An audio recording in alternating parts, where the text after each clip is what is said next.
ఉభయ గోదావరి జిల్లాలో పట్టభద్రుల ఎమ్మెల్సీ ఎన్నిక రసవత్తరంగా మారింది. ప్రధాన పోటీ టీడీపీ పీడీఎఫ్ అభ్యర్థుల మధ్య ఉంటుందని అంచనా వేస్తున్నారు.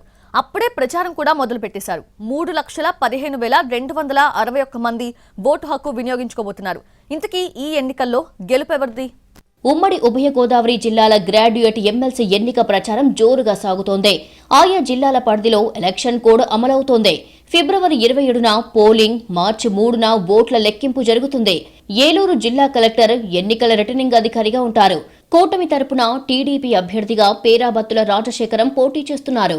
పీడీఎఫ్ తరపున వీర రాఘవులు పేరు ప్రకటించారు. పీడీఎఫ్ సెట్టింగ్ స్థానం కావడంతో ఎలాగైనా కాపాడుకోవాలని గట్టిగానే ప్రయత్నం చేస్తుంది.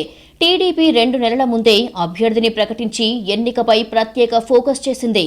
టీడీపీ అభ్యర్థి పేరాబత్తుల రాజశేఖరం ఇప్పటికే 34 నియోజకవర్గాల పరిధిలో ఒకసారి ప్రచారం ముగించేశారు. అధికారంలోకి వచ్చిన తర్వాత తొలి ఎన్నిక కావడంతో టీడీపీ ఎన్నికల అబ్జర్వర్లను ప్రకటించింది. ఎలాగైనా విజయం సాధించాలని గట్టి ప్రయత్నాలు చేస్తోంది. 34 మంది ఎమ్మెల్యేలు కూటమి తరపున వాళ్లే కావడంతో అందరూ యాక్టివ్గా ఉండాలని ఆదేశాలు వచ్చాయి. రాజశేఖరం గెలుపు కోసం కలిసి పనిచేయాలని సమీక్షా సమావేశాలు నిర్వహించాయి. పీడీఎఫ్ ఈ స్థానంలో బలంగా ఉన్నప్పటికీ ఈసారి అభ్యర్థిని ప్రకటించడంలో బాగా ఆలస్యం చేసింది. కేవలం ఎన్నికల నోటిఫికేషన్ కి 2 రోజుల ముందు అభ్యర్థిని ప్రకటించారు. ప్రస్తుతం గ్రాడ్యుయేట్ ఎమ్మెల్సీగా ఐ వెంకటేశ్వరరావు ఉన్నారు. ఆయన ఈసారి పోటీకి ఆసక్తి చూపకపోవడంతో కొత్త అభ్యర్థిని బరిలోకి దింపారు. గతంలో ఎప్పుడూ లేని విధంగా భారీ స్థాయిలో ఓట్ల నమోదు జరిగింది. మరో 20 మంది వరకు పోటీ చేయడానికి ఆసక్తి చూపిస్తున్నారు.